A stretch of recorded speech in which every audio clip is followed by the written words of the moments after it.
Halo, selamat datang di Bicara Bandar episode yang ketujuh bersama saya Arga dari Creative Trader. Senang sekali akhirnya bisa buat podcast lagi setelah cukup lama absen karena kesibukan di luar stock market. Akhirnya minggu ini saya bisa full lagi ada di kantor dan syukurnya juga minggu ini market mulai seru lagi, mulai rame lagi. Mulai ada banyak opportunity, mulai banyak saham yang digoreng. Dan IHSG juga mulai bangkit lagi, berbeda dengan 2 bulan terakhir yang kita sama-sama menyadari ya.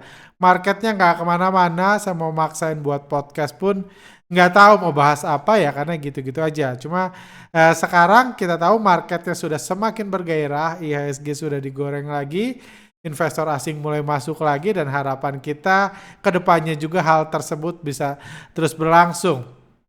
Untuk tema podcast kali ini, saya akan mengangkat materi yang hot dalam 2-3 minggu terakhir, yaitu dari transisi seorang value investor kenamaan menjadi bandar saham yang terbukti ya sudah sukses di satu bidang, sepertinya langsung sukses lagi aksi beliau tersebut. Sepertinya berhasil membuat menjadi kaya, bertambah kaya, harga sahamnya yang dimiliki langsung naik luar biasa dan bisa profit taking dan jual ke investor retail di harga yang naik lebih tinggi daripada periode-periode sebelumnya ketika belum bertransformasi. Seperti itu, jadi itu pembahasan kita. Dan juga saya juga di sini mau memenuhi request dari para penonton setia yang mungkin pengen belajar bandarmologi dan tidak punya bandarmologi atau foreign flow, tidak punya budget, tapi pengen kami mencontohkan bagaimana sih menganalisa bandarmologi, apa aja yang harus diperhatikan. Jadi untuk memenuhi permintaan tersebut, kami membuat pooling di Telegram kami dan para pembaca diminta memilih 3 saham yang paling ingin diketahui analisanya, dan pada podcast ini akan kita analisa bareng-bareng dari sudut pandang bandarmologi, foreign flow, kepemilikan dan lain-lain untuk bisa supaya menjadi contoh buat Anda. Seperti itu. Oke, mari kita mulai. Financial crisis means The an emerging inflation market. problem inflation will shut the world down. The worst is yet.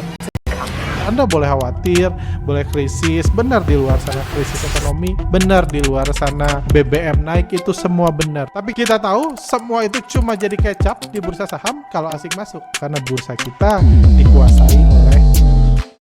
Oke, tema kali ini podcast episode 7 ini saya beri judul Ketika Value Investor Sukses Goreng Saham. Jadi ya itulah tema yang tentunya bagi Anda yang ada di market, yang trading mengikuti pemberitaan dalam 2-3 minggu terakhir, tentunya tahu banget tentang cerita ketika ketika value investor sukses goreng saham ini. Jadi sebelumnya kita akan bahas dulu kondisi IHSG. Ini pembahasan kami tentang IHSG di akhir Juni 2023 lalu. Waktu itu saya nggak ada waktu buat podcast, jadi cuma sharing di Telegram yang mengatakan bahwa ya adu kesabaran dengan investor asing, karena kondisi IHSG saat ini dalam posisi grafik pergerakan asing berada di atas. Anda lihat ini pergerakan asing, investor asing dananya ada di atas, artinya mereka masih melakukan pembelian yang barang yang dibeli belum dijual di IHSG, tapi IHSG-nya bergerak turun. Jadi artinya ini investor asing punya dalam tanda kutip modal di atas. Bisa dibilang nyangkut, enggak, terserah Anda. Yang pasti mereka tetap punya banyak modal untuk menggoreng harga. Yang pasti kalau mereka pada saat itu kesimpulannya semakin turun IHSG, semakin rendah resiko bantingan harga dalam jangka pendek dan menengah. Jadi kami mengatakan ini adalah bagi Anda yang mau adu sabar, mau sabar menunggu IHSG kembali digoreng investor asing, inilah saat yang menarik untuk melakukan akumulasi saham di akhir Juni kemarin. Boronglah saham mumpung asing belum goreng, mumpung asing punya kepentingan, punya barang, dan tentunya nggak akan terus menghancurkan IHSG. Dia mungkin bisa liburan, mungkin long weekend, mungkin ini, cuma dia nggak akan terus menghancurkan IHSG karena mereka punya modal di atas. Jadi opportunity bagi yang mau adu sabar atau mau trading jangka pendek. Syukurnya ini di akhir Juli, di akhir bulan Juni. Di bulan Juni ini kita lihat IHSG terus digoreng oleh investor asing dan sekarang IHSG udah di 6.800-an lagi, puji Tuhan. Dan investor asing pun terlihat terus melakukan akumulasi. Seperti itu. Itu kondisi IHSG sekilas. Sekarang kita bahas tentang transisi dari value investor transisi bandar value investing. Itu sebuah cerita, sebuah analogi tentang seorang yang sebelumnya mungkin dulu dia sukses dengan prinsip-prinsip value investing karena memang value investing ini ada prinsip-prinsip yang mungkin sangat relevan di zaman sebelum Indonesia merdeka dulu kalau di luar negeri atau di 10, 20, 30 tahun yang lalu kalau di Indonesia di awal-awal bursa saham. Kayak gitu. Cuman tentunya semua metode dan value investing juga sangat populer di kalangan investor retail karena selalu di-highlight bahwa Warren Buffett waktu masa bujangan dulu kayak gitu beliau pakai value investing.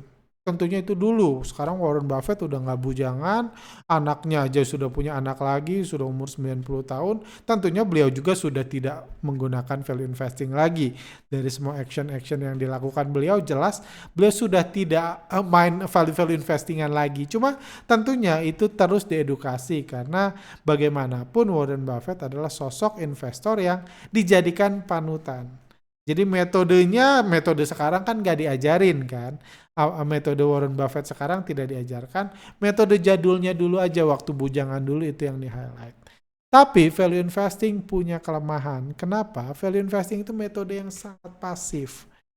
Konsep value investing adalah mereka mencari saham yang salah harga.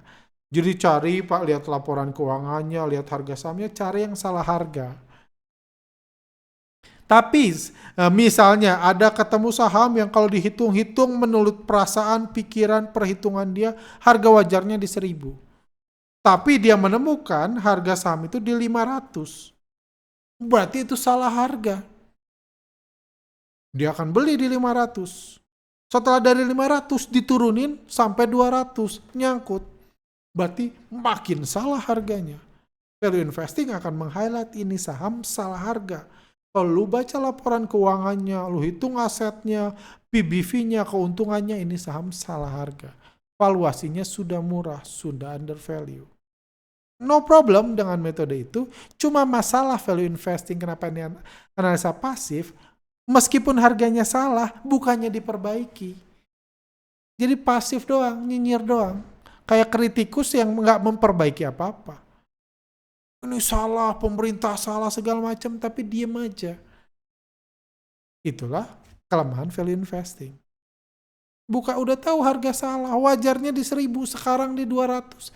200 kenapa didiemin? Kenapa nggak digoreng? Kan ngegoreng gampang, tinggal borong aja semua saham.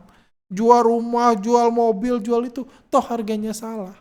Ya perbaiki sendiri. Cuman value investing nggak mengajarkan itu kalau yang diajarkannya ke investor retail.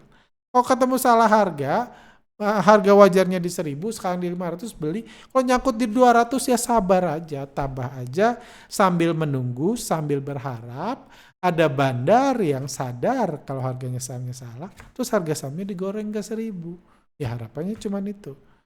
Jadi value investing adalah metode yang bukan mengandalkan baca-baca laporan keuangan, bukan mengandalkan PER, bukan mengandalkan PBV dan lain-lain, bukan kayak gitu. Yang jadi andalan value investing adalah metode panjang, sabar. Harganya 1.000, turun ke 500 beli, nyangkut ke 200, terus kalau kayak gitu ngapain? Ya panjang sabar, tunggu. Nanti juga bandarnya sadar kok ini undervalue. Karena yang ngatur harga bandar kan. Nanti juga bandar goreng kok. Jadi metodenya panjang sabar. Dan benar, value investing bisa sukses. Orang yang menggunakan bisa untung. Bukan karena membaca laporan keuangan. Tapi karena panjang sabar. Karena kalau Anda riset, saham-saham di bursa kita yang harganya sudah terpuruk, yang sudah jatuh, mau itu fundamentalnya busuk, Mau fundamentalnya bagus, mau undervalue, mau overvalue, mau ada perusahaannya, mau tidak ada perusahaannya, kalau Anda tunggu panjang sabar, besar kemungkinan harga sahamnya digoreng. Saham mana yang paling tinggi digoreng? Saham perusahaan busuk. Bukan saham undervalue, bukan yang fundamentalnya bagus, bukan. Yang perusahaannya busuk. Itu yang kami tantang 2 bulan yang lalu, yang sampai sekarang belum ada seorang edukator fundamental satupun yang berani membuktikan, berani menunjukkan ke saya, kalau saham fundamental bagus, naiknya lebih tinggi dari fundamental busuk. Dalam 2-3 tahun ke belakang, nggak ada yang bisa membuktikan, karena memang tidak. Tapi poinnya kan menunggu. Beli saham yang jatuh, yang terpuruk, yang salah harga, udah itu tunggu, panjang, sabar. Tapi ini metode yang pasif karena sudah ditemukan, cuma bisa ditunggu, nggak bisa digoreng, yang panjang sabar. Sedikit review dari podcast terakhir tentang teori mobil butut. Jadi di sini kami membandingkan analisa fundamental dan analisa bandarmologi. Jadi ada 2 pendekatan. Analisa fundamental sedang menggambarkan analisa yang fokus menganalisa kualitas mobil atau kualitas perusahaan. Sementara analisa bandarmologi ada analisa yang menggambarkan pergerakan arah kepentingan dari supir yang menyetir mobil tersebut. Nah, jadi kalau ngomong kualitas perusahaan, memang fokusnya analisa fundamental. Tapi kalau ngomong pergerakan mobil, pergerakan harga saham perusahaan, itu semua analisa bandarmologi. Analis fundamental, value investing, misalnya mendebatkan 2 mobil. Ada mobil Mitsubishi Expander, ada mobil Toyota Avanza. Seorang fundamentalis akan mendebatkan bagusan mana. Ada yang bilang tarikan Expander lebih oke. Ada yang bilang Avanza mesinnya lebih halus. Ada yang bilang Expander stylenya lebih gahar, lebih macho. Ada yang bilang Avanza lebih mobil keluarga. Ada yang bilang Expander lebih bandel. Ada yang bilang Avanza harga jualnya lebih baik. Itu kualitas mobil. Sah-sah aja bahas gitu, sah-sah aja. Tapi dari perdebatan kualitas tersebut, kalau saya tanya, mobil mana yang sampai duluan ke Surabaya, nggak ada jawabannya sama sekali. Kenapa? Karena untuk mobil tersebut sampai ke Surabaya, harus ada yang nyetir. Yang nyetirnya itu bandarnya. Kayak gitu. Anda boleh punya anggapan mobil ini harusnya di Surabaya. Kayak gitu. Anda boleh punya anggapan di situ. Boleh-boleh aja, boleh. Tapi kalau mobilnya di Merak bukan berarti mobilnya salah harga, salah posisi, memang supirnya aja mau bawa ke Merak. Cuma Anda panjang sabar, karena ini mobil Avanza yang bagus, suatu hari dia akan ke Surabaya. Yang memerintahkan ke Surabaya supirnya. Mana yang duluan ke Surabaya, terserah supirnya. Kalau pemilik kedua mobil tersebut memerintahkan dua-dua, besok jam 12 siang sampai Surabaya, besok jam 12 siang dua-dua di Surabaya. Mau mana tarikannya lebih bagus, mesinnya lebih halus, warnanya lebih maco, warnanya lebih kekeluargaan, bebas. Nggak ada hubungannya dengan pergerakan harga, pergerakan mobil. Jadi itulah teorinya. Makanya analisa value investing dibilang analisa yang sangat pasif. Sementara analisa bandarmologi adalah analisa yang sangat aktif, memperhatikan pergerakan bandar, yang pergerakan supir. Seperti itu. Tapi tentunya bukan berarti seorang juga harus stuck selamanya nyangkut di value investing, ya tentunya enggak. Apalagi value investor yang sudah kaya, sudah kenal banyak konglomerat, sudah bekerja sama dengan banyak orang-orang hebat, bisa saja dia berawal dari value investor, bertransisi jadi bandar saham. Dari pasif ke aktif. Jadi kalau dia menemukan harga saham salah harga, dia benerin sendiri. Beres. Kalau dia ketemu harga saham yang menurut dia harga wajarnya 1.000, dia dapat harganya sekarang di 500, ya dia goreng ke 1.000 beres. Nggak usah pakai panjang sabar. Karena dia punya duit. Ngapain gue nunggu-nunggu, gue goreng aja ke 1.000. Biar saham value investing nggak kalah sama saham busuk investing. Biar tetap relevan metode value investing. Biar tetap banyak fansnya. Jadi ada transisi yang terjadi yang kita lihat sebulan terakhir ini. Perubahan mindset itulah yang menurut kami terjadi di GJTL. GJTL, Anda tahu bagi value investor radikal, tahu ini saham favoritnya value investor. Bahkan Pak Lo Keng Hong pun punya saham ini. Saham ini sudah lama undervalue, sudah lama pernya minus, sudah lama rugi, sudah lama valuasinya rendah, sudah lama. Sudah buat nyangkut ribuan orang, sudah lama undervalue. Bahkan bulan Mei lalu, ini luar biasanya, dia mencatatkan keuntungan setelah rugi, dia mencatatkan pertumbuhan keuntungan di bulan Mei lalu. Setelah keuntungan naik, apakah harganya naik? Enggak, di situ-situ aja harganya. Naik, turun lagi, kayak gitu enggak ngefek. Karena ini lagi ngomong kualitas mobilnya bagus.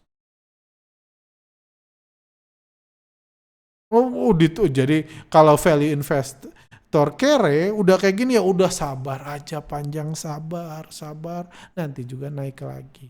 Tapi beda kalau ada perubahan mindset. Ngerasa gue udah cukup tua nih umur segini. Kalau nunggu terus kapan naiknya nih saham? Laporan keuangan udah nggak naik-naik. Ya udah perubahan mindset. Kalau Anda anggap harganya salah, kalau Anda punya duit ya benerin sendiri. Ini juga bisa berlaku buat teman-teman value investor lain yang kalau punya banyak duit. Atau kalau nekat jual rumah atau segala macam, jual aja buat naikin harga saham. Karena naikin harga saham itu tinggal diborong di over, selesai. Nggak usah baca laporan keuangan.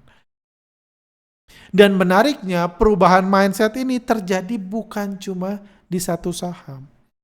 Jadi ada sekumpulan saham-saham ini, kalau secara fundamental sih ini perusahaannya beda. Secara fundamental. Kalau ngomong teori mobil butut, ini 4 mobil yang berbeda.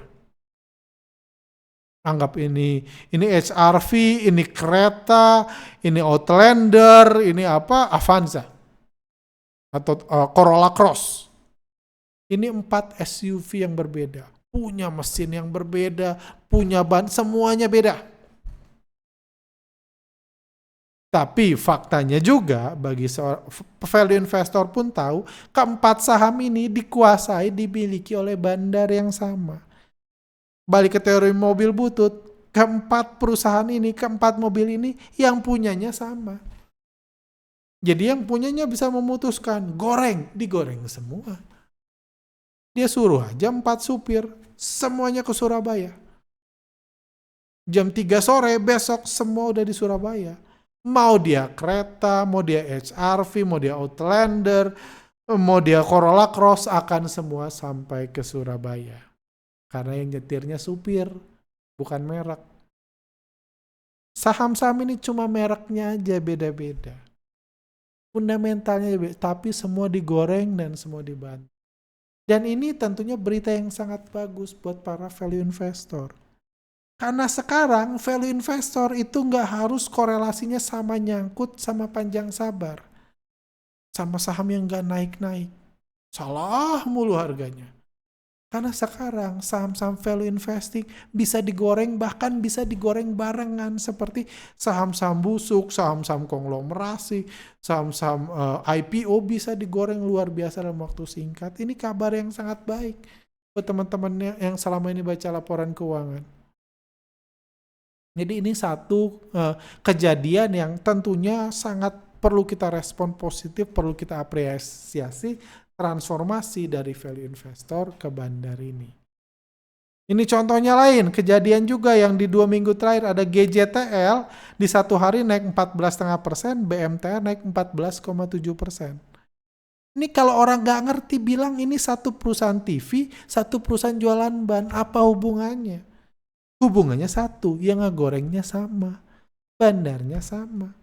Makanya satu naik 14,5%, satu naik 14,7%, naiknya sama. Kenapa? Karena hari itu GJTL diborong BK, MG sama IF, BMTR juga diborong BK, MG sama IF. Mereka ngeborong, mereka naikin harga, naiknya sama. Karena bandarnya sama, yang punya mobilnya sama, yang nyetirnya sama, yang nyuruh supirnya sama.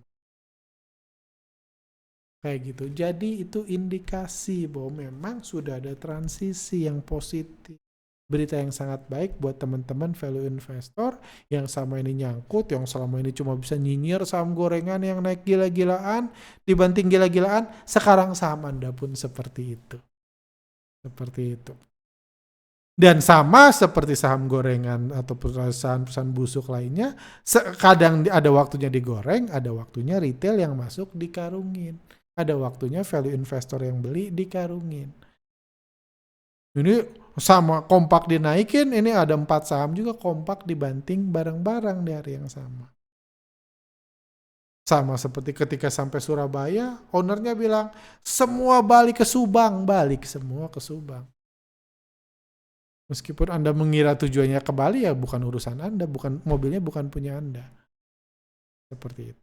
Jadi itu transisi yang sangat menarik di value investing yang terjadi, yang tentunya kabar baik buat teman-teman, rekan-rekan edukator value investor. Sekarang saham Anda sudah bisa bersaing dengan saham-saham busuk investing.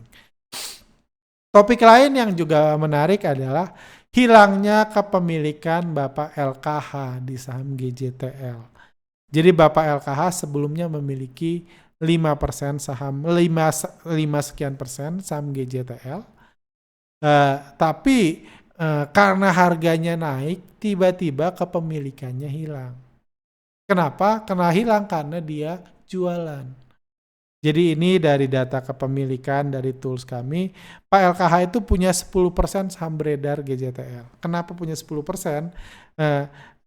Dari total dia punya 5%, tapi karena saham script plusnya cuma 50%, jadi saham GJTL itu cuma setengahnya yang ada di bursa. Setengahnya dimiliki pemilik, nggak ada sahamnya. Cuma kepemilikan aja.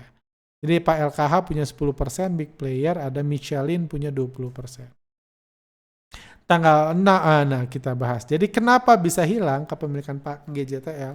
Karena saham GJTL ini tiba-tiba naik tinggi, mungkin ketika di harga atas ini, minat beli para value investor, retail yang menggunakan value investing sudah sangat besar. Mereka sudah sangat beli karena mereka juga pengen sukses, pengen sekaya Pak LKH.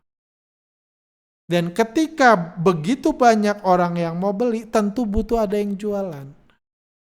Masalahnya lagi, di bursa, di market yang menguasai mayoritas ada Pak Michelin gak jualan, mau gak mau sepertinya Pak LKH yang harus berkorban menjual saham-sahamnya ke para fans-fans beliau yang pengen membeli GJTL.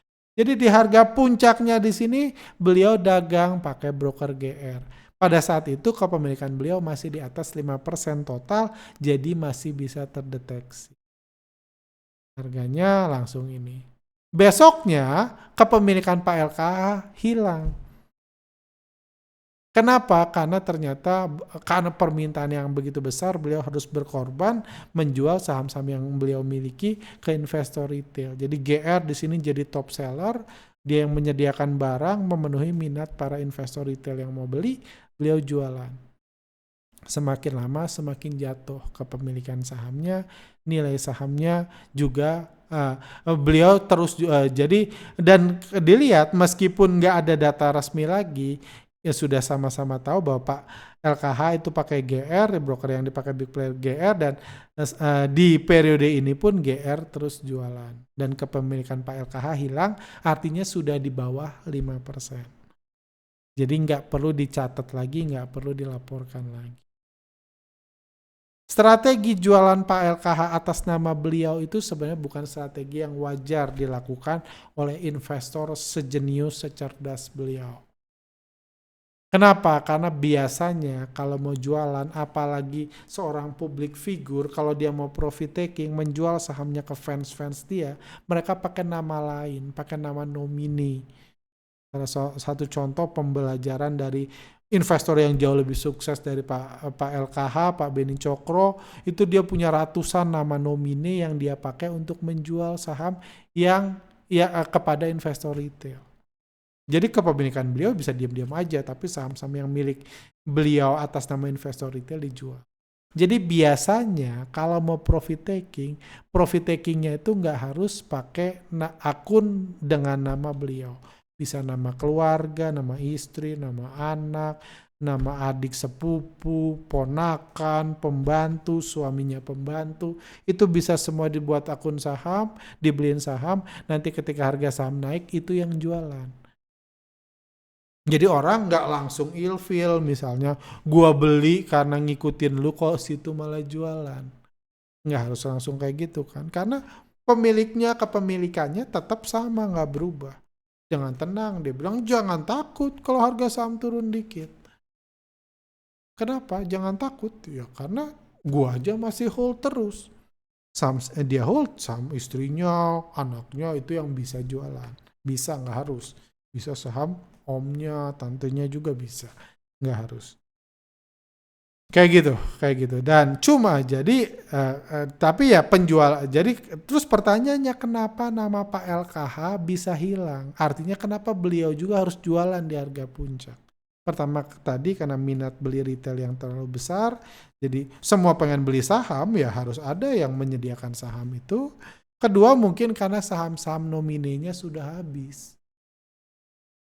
Saham-saham titipan-titipannya mungkin sudah habis ya, jadi mau nggak mau ya masih ada saham gua nih, kayak gitu ya udah kasih aja, banyak masih pada mau beli kayak gitu. Jadi Pak LKH jualan ya mungkin lanjut jual, sekarang harganya udah turun dari 1.400 tinggal 1.100-an. Mungkin juga ini salah satu bisa dihubungkan sama teori value investing. Sebelumnya salah harga dibenerin, sekarang kemahalan dibenerin lagi. Itu bisa juga.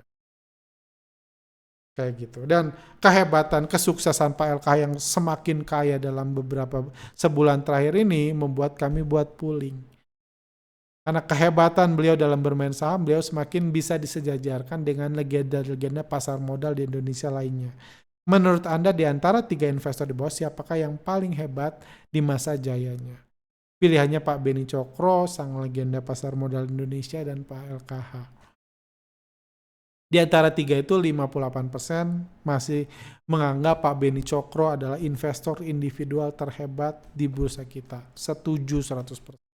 Ya setuju karena dari sisi kekayaan, kesuksesan, kemampuan, itu Pak Beni Cokro memang jauh lebih tinggi daripada sang legenda pasar modal dan Pak LKH. Bahkan ketika Pak Beni Cokro di penjara, ditangkap KPK, kayak gitu transaksi di BI turun sampai 30% lebih. Artinya ya 30% transaksi di BI adalah dilakukan oleh Pak Beni Cokro dan tim pada saat itu, sebelum ditangkap KPK. Tapi Pak LKH sudah menyusul sang legenda pasar modal Indonesia karena kesuksesannya. Kita doakan semakin ke depan, bukan mustahil 2-3 tahun lagi, Pak LKH itu sudah bisa disejajarkan dengan Pak Beni Cokro. Apalagi melihat kehebatan beliau akhir-akhir ini. Seperti itu. Jadi itu juga kesuksesan dari Pak LKH. Oke, sekarang kita bahas saham-saham pilihan yang saya mention tadi.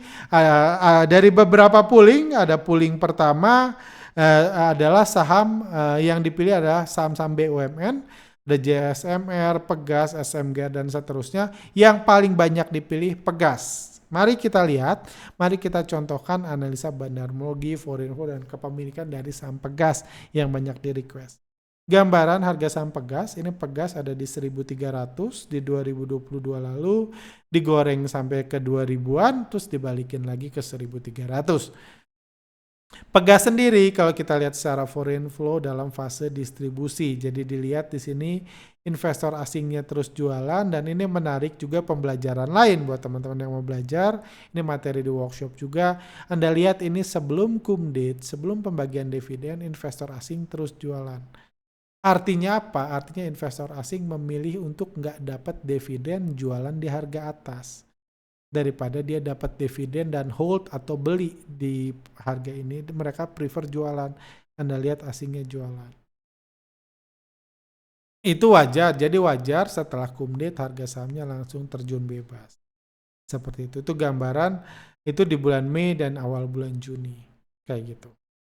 Kalau kita lihat dari kepemilikan Pegas, nanti kita bahas terakhir, sekarang kita bahas detail. Kita tahu ceritanya dulu. Dari kepemilikan Pegas, saham Skriples di Pegas itu 43%. Jadi nggak semua saham Pegas itu ada di bursa saham. 57%-nya milik negara dan tidak diperdagangkan. Nggak bisa kita beli, nggak bisa dijual sama negara. 43%-nya itu ada di sini. Dari 43% nggak ada big player yang punya lebih dari 5%. Jadi ini dimiliki institusi-institusi, bandar-bandar, itu yang memiliki. 72%-nya dimiliki hidden big player. Big player yang namanya nggak disebut. Sekarang Pak LKH di GJTL itu sudah tidak disebut lagi karena sudah di bawah 5%. Itu 72%-nya. Retail investor punya saham Pegas dalam jumlah sangat besar, 27,6%. Dan ini meningkat di awal bulan Juni datanya 25,5%, di awal Juli 27,6%. Jadi ada peningkatan. Artinya retailnya lagi borong saham Pegas sepanjang bulan Juni. Borong dari siapa? Dari hidden big player, artinya big player lagi jual. Itu dari data kepemilikan yang diambil dari KSEI. Ini juga data lain kepemilikan Pegas, ini ada grafiknya. Kepemilikan retail di sini 27% tadi. Ini warna merah, Anda lihat kepemilikan retail di saham Pegas itu lagi terus bergerak naik. Ketika harga sahamnya turun, kepemilikan retail naik. Wajar, berarti retailnya nyangkut. Semakin dibeli, semakin turun, berarti nyangkut. Berarti kalau kepemilikan retailnya nambah, berarti ada yang berkurang. Yang berkurang mana? Ini kepemilikan hidden big player lokal berkurang, turun. Kepemilikan kepemilikan investor asing juga jualan. Jadi big player lokal dan big player asing yang hidden itu jualan, yang beli retail. Jadi wajar harga sahamnya terpuruk. Kayak gitu. Kayak gitu. Jadi ini lagi bergerak naik. Kalau Anda perhatikan ini pernah kepemilikan retail yang warna merah ini bergerak turun. Kenapa turun? Karena harga sahamnya naik. Karena bandarnya lagi akumulasi. Jadi wajar pergerakannya semua sehat di sini. Hidden big player lokal itu total punya 28%. Hidden big player asing punya 44%. Di saham Pegas. Jadi yang paling kuat adalah hidden big player asing kalau dari sisi bandar. Jadi kita bisa mengkombinasi analisa foreign flow dan bandarmologi. Walaupun lokal juga cukup kuat. Walaupun lokal terbagi dua, hidden big player lokal dan retail.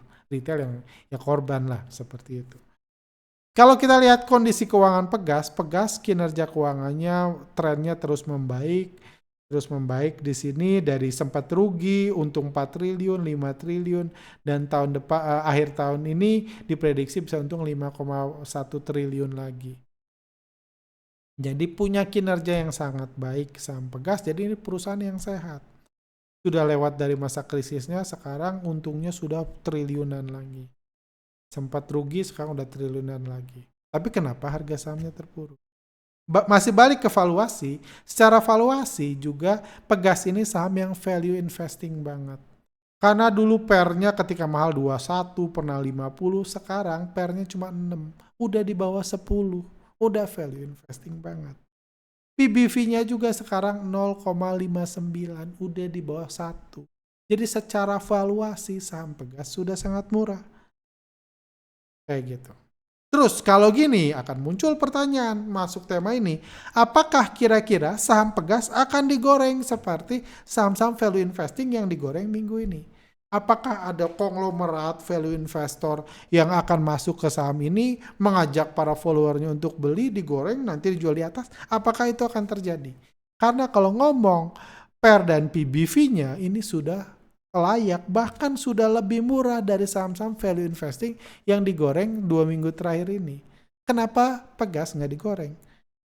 Jawabannya ini ada di kepemilikannya. Karena kalau kita lihat kepemilikannya pertama nggak ada big player.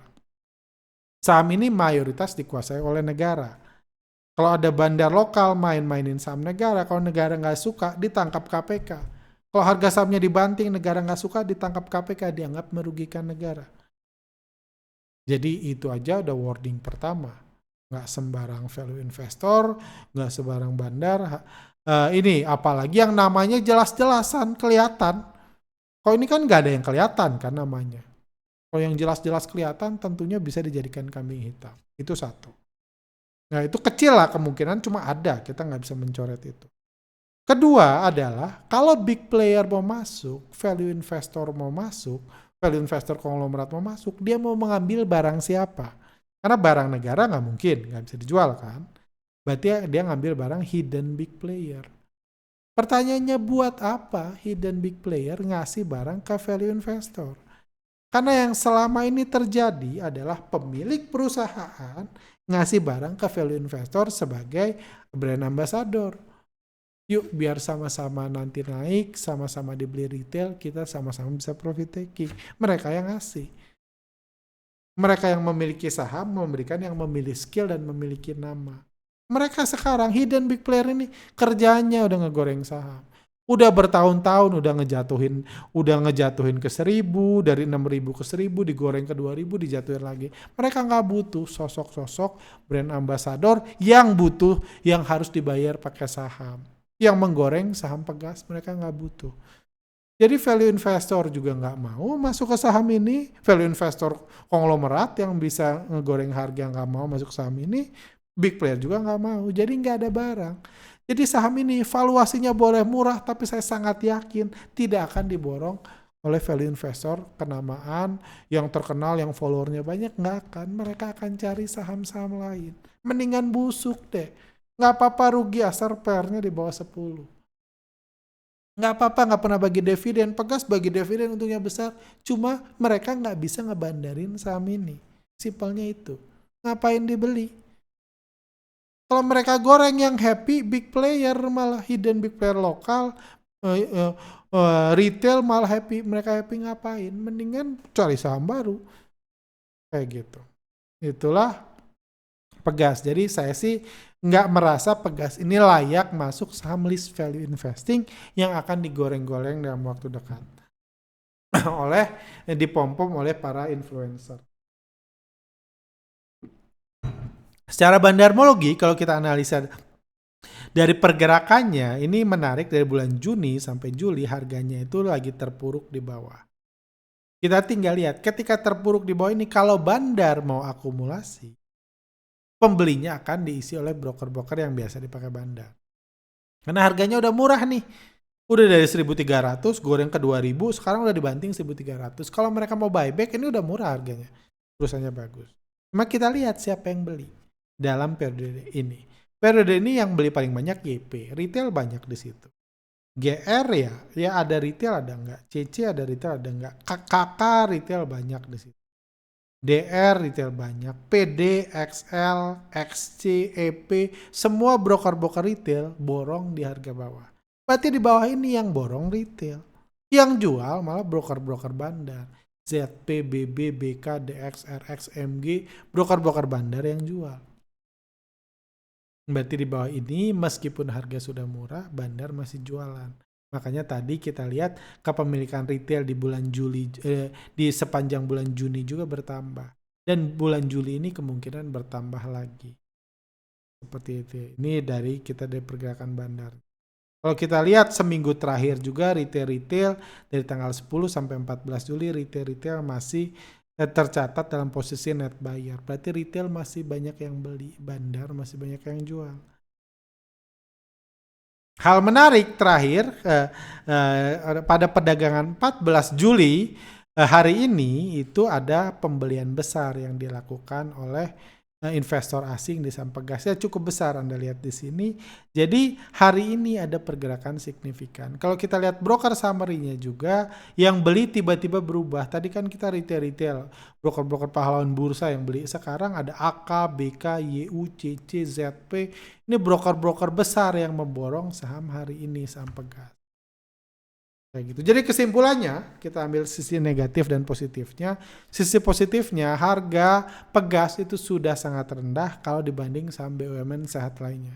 Jadi di bursa kita tuh nggak banyak BUMN yang sehat. Pegas salah satunya. Untungnya besar, bisa kasih dividen besar. Pegas salah satunya. Kalau ngomong kesehatan perusahaan ya, kita lagi ngomong kualitas mobil. Positif lain, hari terakhir ada akumulasi. Hari Jumat ini ada akumulasi. Itu positifnya. Tapi ada banyak negatifnya. Aksi distribusi bandar ke retail masih berlangsung, terkonfirmasi dari berbagai metode. Tadi mau kita lihat broker summary, mau kita lihat foreign flow, mau kita lihat kepemilikan, semua menandakan kepemilikan retail lagi bertambah. Kalau kepemilikan retail bertambah, harusnya harga saham turun. Karena semakin retail beli, semakin turun. Mayoritas retail beli, semakin turun. Itu hukum bursa saham, hukum rantai makanan di bursa. Dan belum ada indikasi akumulasi dalam 1 minggu terakhir. Tadi udah kita lihat, memang hari Jumat ada indikasi akumulasi. Ada indikasi bandarnya mulai bergerak dan harga sahamnya mulai naik. Tapi kalau kita total seminggu, indikasinya masih distribusi. Jadi masih terlalu early untuk optimis. Akan bandarnya terus akumulasi. Dan hal lain adalah belum ada berita buruk yang dapat memancing investor retail untuk cut loss di harga bawah. Karena bagaimanapun kepemilikan retail di Pegas ini 27%. Saham dengan kepemilikan retail sebesar itu, untuk dia naik, retail harus cut loss. Beda sama saham DCII misalnya. Dia bisa naik dari 15.000 ke 60.000, retail nggak perlu cut loss, nggak perlu beli, nggak perlu jual. Kenapa? Karena retail nggak punya. Tinggal digoreng aja sama yang punya. Retail nggak punya yang pasti. Cuma kalau Pegas, untuk digoreng, untuk bisa bergerak naik, butuh pengorbanan investor retail. Apalagi belum ada berita baik, akan sulit membuat retail berkorban cut loss di 1.300, apalagi kalau mereka belinya di 2.000 kan. Belum ada berita buruk, itu juga hal negatif dari Pegas. Jadi kalau saya simpulkan, satu-satunya yang baik di Pegas itu akumulasi hari terakhir. Cuman saya pribadi, itu juga saya share di workshop, akumulasi 1 hari dibanding distribusi berminggu-minggu, berbulan-bulan, tentunya nggak akan membuat saya langsung panik buying hari Senin. Kalaupun saya melirik itu kalau saya melihat ada indikasi positif secara konsisten di minggu depan. Di hari Senin, Selasa, Rabu, Kamis, kalau bisa bandarnya terus akumulasi, kalau bisa retailnya terus cut loss, baru saya pikirkan. Kenapa? Karena memang harga sudah rendah, kalau mau dibeli, kalau retail udah mau cut loss di sini, ini harga yang udah baik banget. Cuma karena belum ada, karena harga rendah, 1.500 juga sudah rendah buat Pegas. PER-nya udah di bawah 10, PBV-nya udah di bawah 1, tapi terus bisa lebih rendah selama retail masih beli. Yang dibutuhkan tambahan adalah retail yang cut loss. Jadi itu yang kita tunggu. Jadi saya tidak punya saham Pegas. Minggu depan belum berencana membeli saham Pegas, tapi mungkin minggu depannya lagi kalau saya lihat ada akumulasi terus panjang seminggu, saya pikirkan. Tapi so far saya belum punya saham Pegas dan gak mau beli Pegas. Itu buat Pegas. Saham kedua yang terpilih adalah S Hardware. Sedikit sharing tentang S Hardware. S Hardware bagi yang banyak yang salah mengerti, mengira Informa dan Living World itu adalah anak perusahaan S Hardware. Salah. Mereka semua adalah anak perusahaan dari grup kawan lama punyanya Pak Kunchoro Wibowo. Jadi grup kawan lama itu ada kawan lama, ada S Hardware, ada Informa, ada Toys Kingdom, ada Chatime, ada Living World. Kayak gitu. Jadi memang Living World lagi bertumbuh di mana-mana, tapi itu tidak masuk dalam laporan keuangannya S Hardware. Untungnya nggak akan dibagi sama S Hardware, nggak akan dirasakan sama S Hardware. S Hardware ya yang kita tahu, dia jualan gayung, jualan pisau, jualan panci, jualan pekakas rumah tangga pada umumnya. Dia ada banyak, gerainya 228, juga dia punya saham Toys Kingdom juga, punya 60% saham Toys Kingdom. Tapi secara bisnis kita sama-sama tahu bisnis as hardware memang trennya turun dan ini tercermin dari laba bersih perusahaan yang terus bergerak turun dari tahun ke tahun. Valuasinya sudah mahal, PR-nya udah mahal, PBV-nya udah mahal, kinerja perusahaan terus turun. Karena disaingi online dan merek-merek lain. Kayak gitu. Cuma itu kualitas mobil. Kita lihat pergerakan supirnya. Kayak gitu. Kalau lihat pergerakan supirnya S Hardware, ini Anda lihat terus dijual investor asing. Terus dijual investor asing, kepemilikan asing di sini 49%. Pada periode ini dari 2021, 2022 terus dijual investor asing, harga sahamnya turun dari 1.600 turun sampai ke 300. Tapi di bulan Mei ini kita lihat asing mulai belanja lagi. Supirnya tadinya ngebawa ke Surabaya mulai dibalikin lagi ke Semarang. Mulai berubah arah, ada akumulasi asing pada periode ini. Kayak gitu.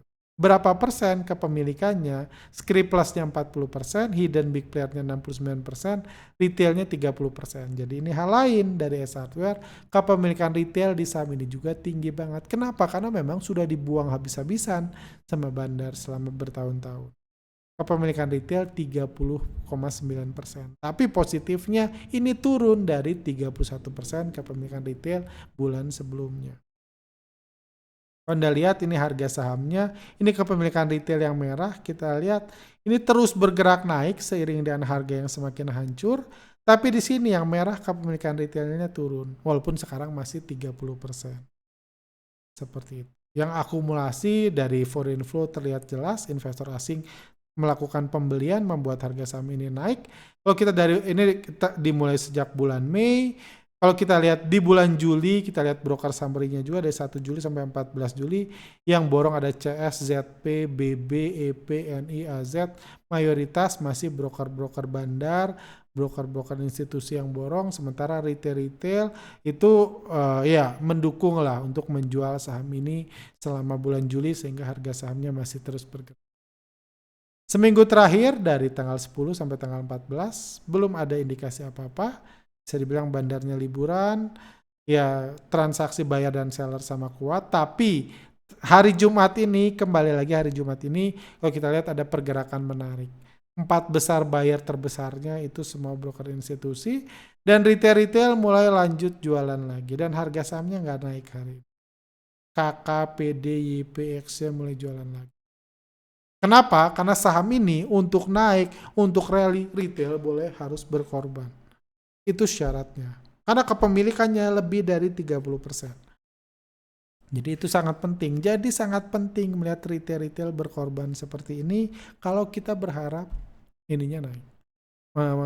S Hardware terus naik. Kita udah nggak bisa, sulit mengharapkan kinerja perusahaan naik ya. At least kita berharap sahamnya naik. Kalau sahamnya naik gimana caranya? Ya retail harus cut loss. Retail-retail yang nyangkut di 1000, 1300, 1200, 900 ya masih ada opportunity untuk jual sekarang. Dan itu yang tergambar at least perdagangan hari ini. Kesimpulan buat S Hardware, positifnya harga sudah bangkit disertai akumulasi besar sejak bulan Mei. Jadi ini bukan akumulasi hari ini aja, dari bulan Mei, Juni, Juli terlihat akumulasi. Di harga atas ini belum ada indikasi profit taking sampai hari terakhir. Negatifnya pertumbuhan bisnis perusahaan terbatas, kepemilikan retail cukup besar, jadi kenaikan harga harus terus disupport dengan aksi cut loss investor. Itu buat S Hardware. Saham pilihan ketiga di antara saham batu bara yang terpilih Adaro. Adaro kita lihat harga sahamnya di akhir 2021 di 2000 digoreng ke 4000, sekarang dibalikin lagi ke 2000. Kepemilikan Adaro itu dia ada big player punya 50%. Nanti kita lihat big playernya siapa. Retail punya 15%, lebih kecil. Hidden player lokal punya 15%, hidden player asing punya 19%. Ini yang biasa goreng-goreng saham itu hidden. Terus siapa big playernya? Big playernya itu ada Adaro Strategic Investment dan Pak Garibaldi Thohir. Jadi berbeda dengan Pegas yang 57%-nya punya negara tapi saham negara tidak dicetak. Kalau Adaro ini saham pemiliknya dicetak, jadi bisa dijual. Tapi mereka nggak banyak jual juga anyway. Mereka menyerahkan tugas-tugas mengendalikan harga saham ke tim yang hidden big player-nya, yang gerak-gerak tadi. Hidden big player-nya sendiri di total ada 34,7%, 15%-nya lokal, 19%. Kepemilikan retail di sini berkurang sedikit dari 15,3% ke 15,2%. Kayak gitu. Dari big player ini mereka beberapa kali bertransaksi pakai broker XL. Ini ada di toolsnya juga diberitahu yang beberapa kali dipakai XL. Jadi untuk Adaro Group ini memang transaksinya banyak menggunakan broker Stockbit. Jadi tambahannya kalau Anda melihat XL di Adaro nggak usah dianggap retail. Nggak usah langsung dipuji pahlawan bursa, itu nggak usah. Mungkin owner yang pakai. Berita saham batubara mulai ini dan hal positif lain buat saham batubara, di sini beritanya harga batubara belum bangkit tapi kok sahamnya udah cerah. Jadi ini baik karena kalau digorengnya saham batubara harus selalu berkorelasi dengan harga batubara bisa repot. Karena batubara harga sahamnya lagi turun. Tapi untungnya Bandar Indonesia nggak sekuno itu, saham-sahamnya digoreng-goreng aja meskipun harga batubara belum bangkit. Mudah-mudahan kalau batubara nanti dilarang pun harga sahamnya bisa terus digoreng. Kayak gitu. Kalau kita lihat pergerakannya, tadi ada akumulasi dari bulan Mei, bulan Juni, bulan Juli ada akumulasi asing. Kita lihat bergerak naik. Forinfo Adaro terus bergerak naik di bulan ini. Dan kalau kita lihat dari kepemilikannya, dari itunya, kita lihat yang beli sepanjang bulan Juli ada BB, CC, ZP, DP, BK, LS, dan MG plus XL yang tadi di highlight. Jadi yang beli di bulan Juli ini Adaro masih didominasi oleh broker-broker institusi. Bagus, institusi berarti retail yang jual kan. Walaupun kepemilikan retail di sini 17%, belum sampai 30%, tapi ya butuh retail jual. Tambahan lain buat ini tambah-tambahan ilmu, ada BB dan CC, ini dua broker institusi lokal yang sering dipakai institusi asing. Jadi jangan heran kalau Anda melihat BB dan CC ini beli barang-barang broker asing, ini supirnya biasanya sama. Supirnya biasa sama, dan biasanya kalau Anda pindahkan ke foreign seperti kasus ini, BB dan CC juga muncul lagi barang-barang. Retail overall sepanjang bulan Juli masih melakukan penjualan. Masih melakukan lebih banyak yang jual daripada yang beli broker-broker. Tanggal 13 kemarin, hari Kamis, ada bantingan lumayan dari harga Adaro, harga sahamnya turun. Yang jual MG, BK, yang beli retail terlihat mulai beli. Walaupun kalau kita total sepanjang minggu kemarin, indikasinya masih akumulasi. Tapi hari Kamis ada distribusi, ada profit taking sebentar, tapi hari ini tanggal 14 udah netral lagi, tidak ada indikasi. Nah, setara lah hari ini. Jadi ya, ini saham udah ada diskonnya, saya lebih happy beli saham yang diskon daripada yang ada di puncak. Udah diskon dari bulan Mei, ada akumulasi, dan ini juga saham yang menarik untuk dilirik. Kayak gitu di minggu-minggu ke depan, apalagi kalau aksi akumulasi broker-broker ini berlanjut di minggu-minggu ke depan. Seperti. Oke, kurang lebih itu aja materi hari ini. Semoga bermanfaat buat teman-teman. Sedikit curhat, ini adalah video ketiga yang saya record. Jadi besok pagi saya harus berangkat ke Jakarta, saya ada workshop di Jakarta. Jadi tadi sore saya recording jam 5, suaranya bergema. Jam 10, jam 9 saya recording, tiba-tiba suaranya hilang. Ini akhirnya saya record, sekarang udah 12:30 pagi, saya harus segera tidur. Karena besok harus subuh-subuh harus ke Jakarta. Dan mudah-mudahan ini berhasil. Jadi bagi rekan-rekan yang nonton tiba-tiba di take down, mohon maaf karena ya somehow ada aja kesalahan teknis, tapi mudah-mudahan video ini bisa ditonton dengan baik. Tadi juga saya udah last check, mudah-mudahan nggak masalah lagi. Oke, kalau ada yang punya pertanyaan silahkan tulis di kolom komentar. Mungkin saya minggu-minggu ini bisa jawab, bisa buat podcast lain karena kesibukan saya harusnya nggak terlalu heboh lah minggu-minggu ini. Oke, sampai sini aja, sehat selalu, see you next time.